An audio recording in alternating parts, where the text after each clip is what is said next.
Welcome to the ImmunoVerse, a podcast that brings the ever-expanding universe of immunotherapy to life through the voices of those advancing this groundbreaking field. I'm Dr. Patrick Hu, President and CEO of Moffitt Cancer Center and a career immunologist. In each episode, I sit down with pioneering experts who have shaped the past, present, and future of immunotherapy, uncovering breakthroughs, challenges, and the science driving this life-saving innovation. Today, we have with us Dr. Phil Greenberg, head of the program in immunology at Fred Hutchinson Cancer Center and a professor of medicine and immunology at the University of Washington. Dr. Greenberg is a true pioneer in the field of T-cell therapy, particularly in developing engineered T-cells to treat cancer.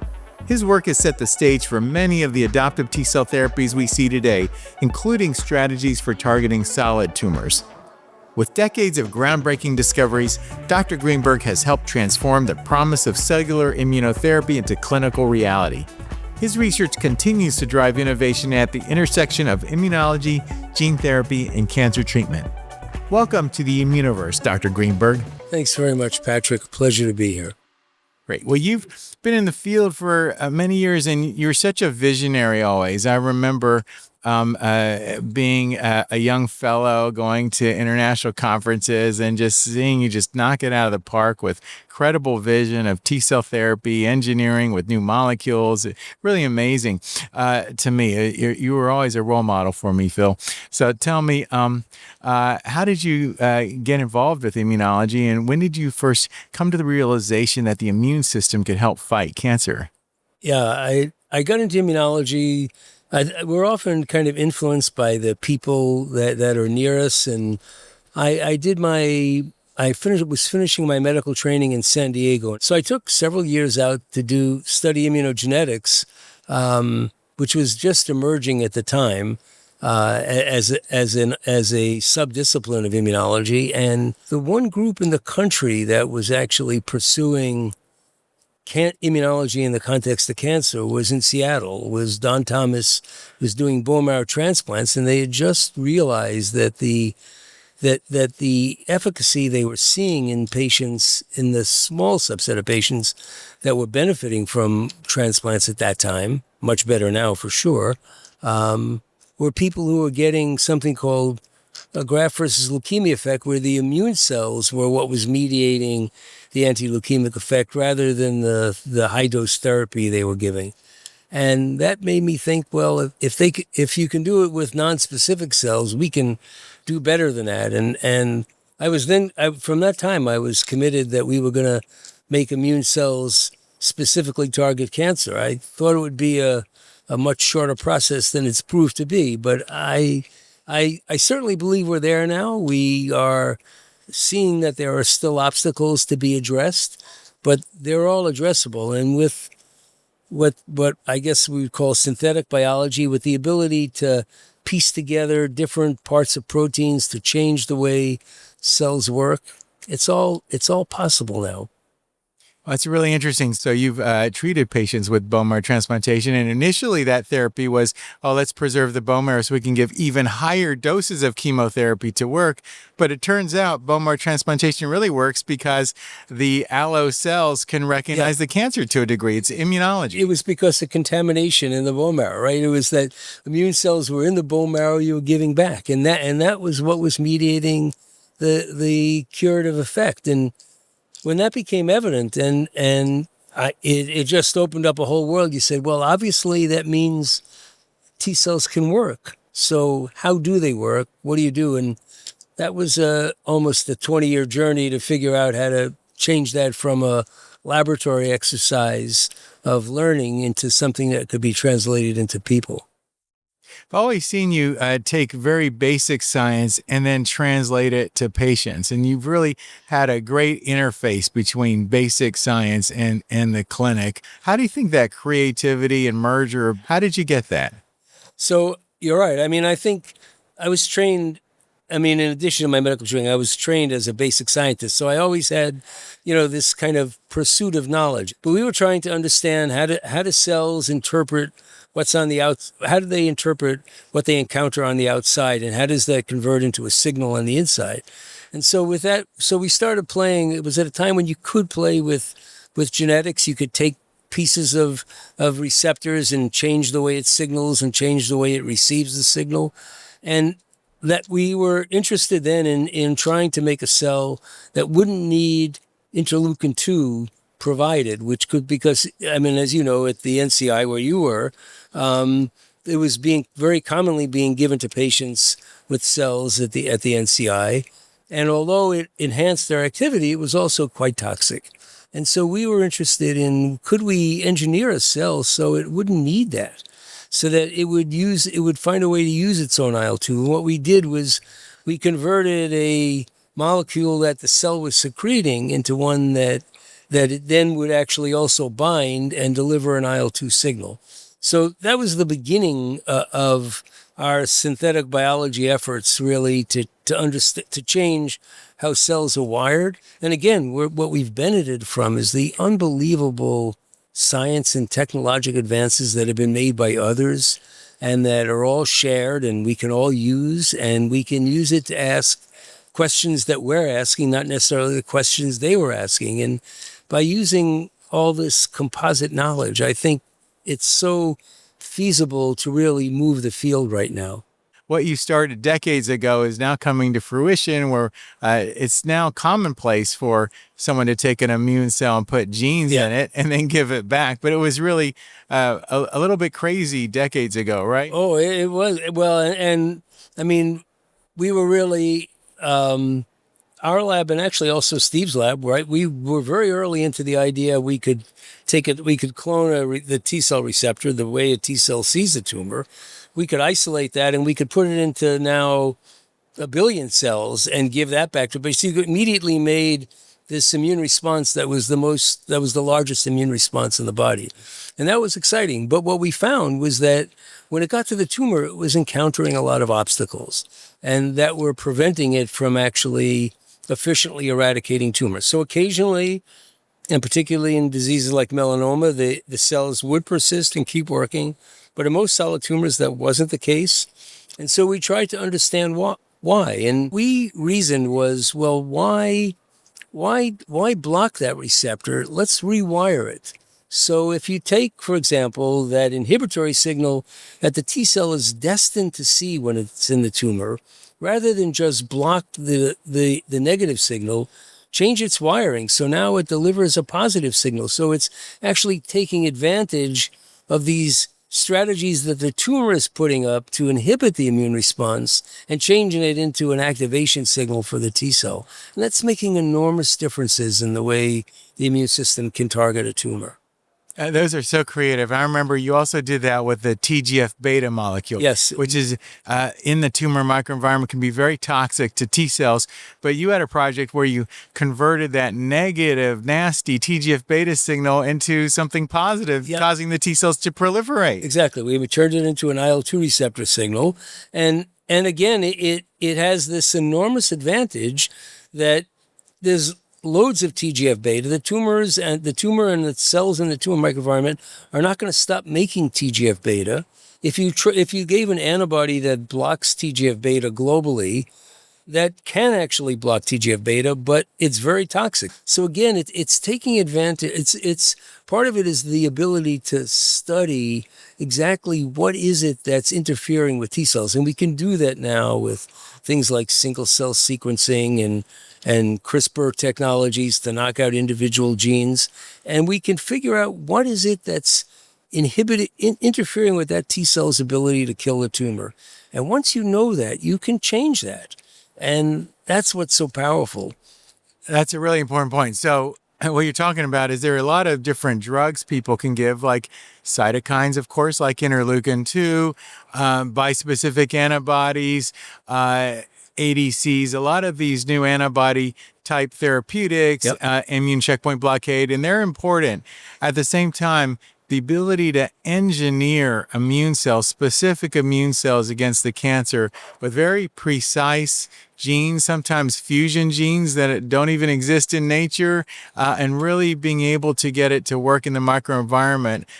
You'll never be able to do that with a systemic agent. That's a very novel thing you can do that will be specific, effective, with low toxicity because it's so precise. Yeah, that's exactly right. Of course, I'm not surprised you understand all that. I mean, the wonderful thing is now from a biopsy of a patient's tumor, you can resolve everything that's going on in that tumor that's going to interfere with an immune response. And if you have the commitment to overcome those, you can by cell engineering. Again, a lot of it by synthetic biology, changing the way a signal is detected, changing the things that a T cell produces, changing its ability to sustain function. But all that's doable. What do you tell people, especially from biotech and industry and investment, and that say, "Hey, looks really good and fancy, but it's really hard to do. It's very personalized. It's not scalable." Yeah, well, we try to remind them that, I mean, this was what was all said before CAR T cells for leukemia and lymphoma, for B cell leukemias and lymphomas came along. And now there's probably, 50 companies at least that are making the CAR T cells all targeting the same things. I mean, there's a very small limit. It's all B cell targets. There's a couple of other targets that have been tried. None have worked as well with a CAR T cell. That's one of the reasons we're much more enamored with TCRs than CARs. CARs uses their recognition structure an antibody, so it has to see something that's naturally placed on the tumor cell surface. There aren't a lot of very novel molecules placed on the tumor cell surface. So the consequence of that is that if you target that molecule, you'll get rid of the tumor cell, and you do get rid of B-cell leukemias and lymphomas, but you also get rid of all the normal cells that express that. And in the case of B-cell leukemias and lymphomas, it turns out to be all your normal B cells. Now, which means you can't make antibodies, which, of course, was a problem during things like COVID, where people couldn't really respond to vaccines. But for most tumor targets, the natural cell that expresses that the antibody would see, you can't live without. And so the difference with a T cell receptor is it sees proteins that come from inside the cell. And that's where most of the proteins that are associated with making a cell malignant are. And so we now, for example, have a trial currently where we're targeting a mutation in an oncogene, which is a cancer-causing gene called RAS. It's the most common cancer-causing gene in humans. And we can recognize that mutation, and we can engineer a cell to see it. And indeed, we're doing that. Actually, the lab where you were previously, many years ago, Steve Rosenberg's lab has done that. And we've gone several steps further, much as you've talked about. We've looked at how do we engineer this to overcome the obstacles it's going to see when it gets into that kind of tumor. One of the things we've done is we've engineered to create a coordinated T cell response between helper T cells, which are called CD4 cells, and the killer T cells, which are CD8 cells. So we found a way to make the CD4 T cells work with the same receptor. And then we put in these co-stimulatory signals by, again, taking advantage of what is it these T cells are going to see that's detrimental in the tumor, and let's change that into a positive signal. The data is starting to look spectacular, and we think that these engineered cells are really the most efficient and least toxic way that can happen. So what you're saying is that using the natural T cell receptor, you can recognize proteins from inside the cell, Yes. which is really how the majority of the weird proteins that cancers have are inside the cell. That's where all the you mutations. can really recognize those specifically. And in your immune cells, you're going to have to put in not just the T cell receptor gene to help them recognize the cancer, but also many other genes to try to help them perform in the toxic microenvironment, which is the tumor. And so if you make all those changes, then that's how you get the precise medicine, which is a T cell, engineered T cell, killing the tumor without much toxicity. Can you say we're just getting started? Oh, we know we're just getting started. That's kind of the anxiety for us. For those of us who've been doing this for a long time, we don't know. Just getting started is a problem, but it's so compelling. There's no way to ever walk away from this. I mean, each year now, the things we can do are things we know we couldn't even think about doing a few years ago. Some of these things like CRISPR screens, where we can one by one knock out every gene in the genome and see whether or not it not being there makes the cell work better. Or we can actually activate individually each gene in the genome and ask whether or not that would make the cell work better. And so our understanding of how we want to engineer the cells is changing exponentially. So it's such an exciting time to be involved in biomedical science. Can you foresee a day when almost every cancer patient will have an engineered T cell option? I would like to think that will be the case. I think, because of the cost, I think we're going to have to figure out how we can make the cost come down. Part of it is there are now groups looking at ways in which you can engineer the cell in the person's body. So rather than take it out and expand it and put the gene in, you can inject the gene in a particle that targets it to a T cell and activate it in vivo. That will make an enormous difference. And so that will change the cost of essentially the cost of goods. And I think those will become very specific therapies. So yeah, I do see this coming. I think the way we do it will change, but it will change for the better. It will get more efficient, less expensive. It will be more obtainable by people at multiple sites, not just at academic centers that are doing it. And that's where I see the future. Well, Phil, you've also mentored many people that are very successful in the field right now, and you yourself had a great mentor in Alex Pfeffer. Do you want to say something about your mentorship philosophy? Yeah. Well, I think at Fred Hutch, I really had two wonderful mentors, Alex Pfeffer and Don Thomas. And Don was somebody who was committed to bone marrow transplantation. He believed that was going to be the solution. Indeed, he did get a Nobel Prize for that. But when I got there, I actually told Don, as I alluded to earlier, that I thought there was no reason for bone marrow transplantation. It was toxic, and that we could do away with it with T-cell therapy. And Don still said, well, if you really think that, I'd like you to come join us, even though, and of course he ignored me, fortunately, for the next 2 decades, so he did go on and get the Nobel Prize. But Alex at the time was already starting to look at manipulating T cells for therapy. Alex had trained at Stanford and then was at the NCI and was amongst the very first to show that he could get T cells in a mouse model to make a tumor go away. And it was still very rudimentary work.